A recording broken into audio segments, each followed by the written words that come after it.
नमस्ते, अस्सलाम वालेकुम, सत श्री अकाल।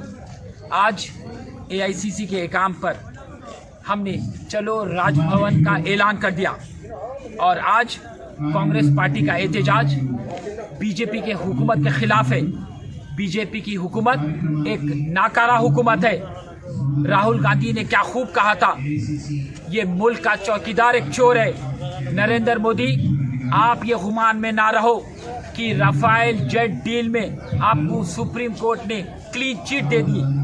फ्रांस में राफेल जेट डील को लेकर इन्वेस्टिगेशन की शुरुआत हो चुकी और वो जल्द पूरे हिंदुस्तान को पता चल जाएगा कि राफेल करप्शन में आप मुलविस है। और आज पार्लियामेंट में अफरा तफरी मची हुई है। पेगासस नाम का जो एक सॉफ्टवेयर है, वो सॉफ्टवेयर के जरिए से फोन को हैक किया जा रहा है। आपको ये सॉफ्टवेयर के बारे में थोड़ी जानकारी दूं।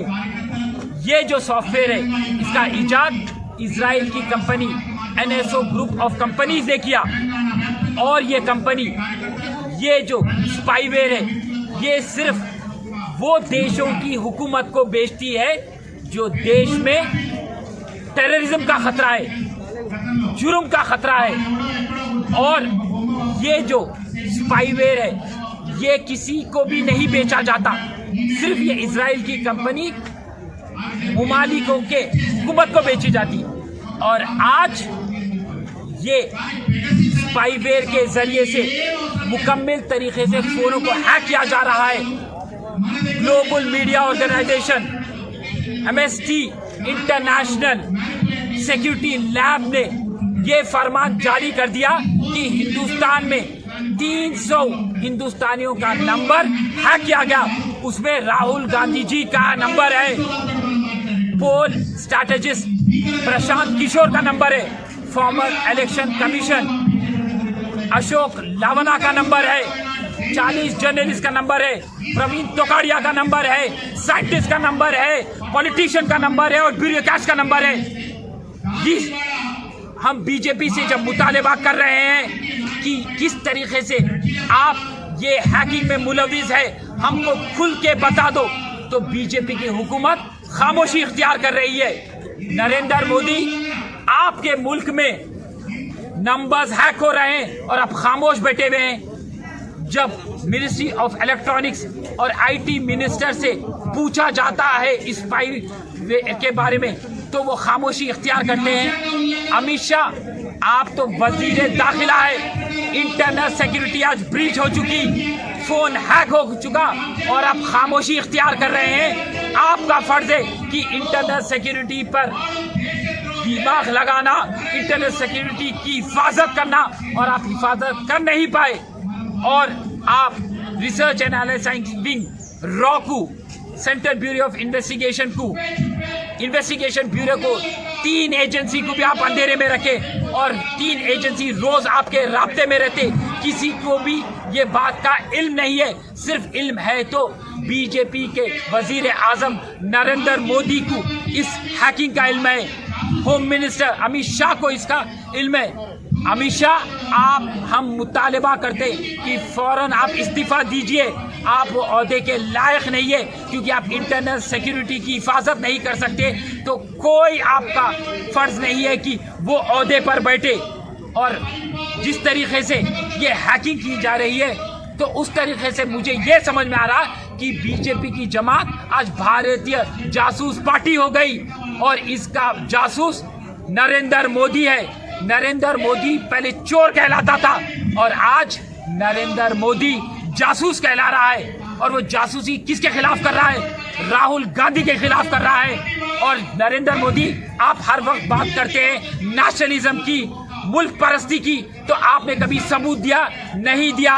राहुल गांधी ने नेशनलिज्म का सबूत पेश किया।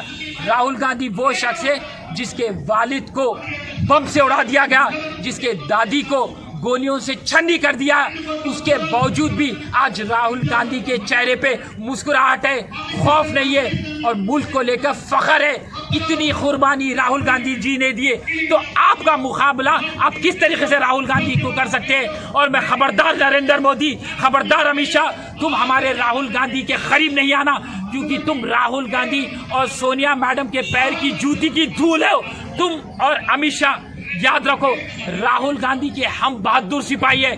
अगर कांग्रेस के कोई भी फोन को आप हैक करेंगे तो हम पार्लियामेंट्री घेराव करेंगे और हम सड़कों पे निकल जाएंगे, हम एहतजाज करेंगे और हम खामोश नहीं बैठेंगे, क्योंकि इंटरनेट सिक्योरिटी का मसला है ये। आज अगर से इंटरनेट सिक्योरिटी तबोताराज हो गई तो हम किस तरीके से टेररिज्म का मुकाबला करेंगे, क्राइम का मुकाबला करेंगे। आप बताओ मुझे, बीजेपी की हुकूमत, मैं आपसे मुतालिबा कर रहा हूँ और मैं ये कहना चाह रहा हूँ कि फौरन एक कमेटी बिठाई जाए, जॉइंट पार्लियामेंट कमेटी बिठाई जाए, ताकि इस मसले को लेकर इंक्वायरी हो और जल्द से जल्द ये हैकिंग को रोका जाए। और ये हैकिंग का सबसे ज़्यादा भरपूर फायदा 2018 से लेकर 2020 के दरमियान हुआ। पूरे इंतखाबात में बीजेपी की हुकूमत जासूस बनकर पूरे सियासतदान पे नज़र रख रही थी, पूरे जर्नलिस्टों पे नज़र रख रही थी, पूरे अपने कार्यकर्ता, अपने मिनिस्टर्स पे नज़र रख रही थी। क्यों नज़र रख रही थी? क्योंकि वो खौफ ज़्यादा हो चुकी, क्योंकि वो सिर्फ सोचती है तो अपने अहदे के बारे में, वो सोचती है तो अपने हुकूमत के बारे में, वो जमात कभी गरीब के बारे में नहीं सोचती। नरेंद्र मोदी, अगर से आपको हैक भी करना है तो आप हैक एक गरीब का फ़ोन करो, उसके बाद में आपको समझ में आता किस तरीके से एक गरीब इंसान परेशान हाल में है, मिस्कीन है, बीमार है, बेरोजगार है। आपको उसकी फिक्र नहीं है, आपको फिक्र है सिर्फ इंतखाबात की। अच्छे दिन बोले थे आप, ये है अच्छे दिन, और आप स्वच्छ भारत बोले थे। आपको मैं बताता चलूं कि बीजेपी के दफ्तर में सबसे ज़्यादा गिलाजत है। पहले गिलाजत को साफ करो। अरे लोग कहते हैं कि कीचड़ में कमल खिलता है, पर मैं कहता हूं कमल ही कीचड़ है, और यही कमल पे गांधी जी के खून के छींटों के दाग है। पहले आप वो दाग दो, उसके बाद में हुकूमत की बात करो। आपको ना हुकूमत करने आता, ना तो आपको गरीब का मसला समझ में आता। आपको सिर्फ इंतखाबात के बारे में आप सोचते हैं, आप फ़ोन हैक करते हैं। इससे क्या साबित करना चाह रहे हैं? क्या राहुल गांधी जी साहब टेररिस्ट हैं? प्रशांत किशोर क्या एक मुजरिम है? जितने भी जर्नलिस्ट, 40 जर्नलिस्ट का फ़ोन हैक करे, वो क्या कोई चीज़ में मुलविस है, कसूरवार है, करप्शन में मुलविस है? कोई भी किस में भी मुलविस नहीं। उसके बावजूद सिर्फ आपके फ़ायदे के लिए आपने हैक किया। और मैं फिर से मुतालिबा करता हूं कि अमित शाह, फौरन आप इस्तीफ़ा दीजिए। आप लायक नहीं है, क्योंकि आपका काम था इसके ऊपर निगरानी रखना, आप निगरानी नहीं रख सके। तो हमारा मुतालिबा, फौरन अमित शाह रिज़ाइन कीजिए, इस्तीफ़ा दीजिए। जय कांग्रेस, जय हिंद।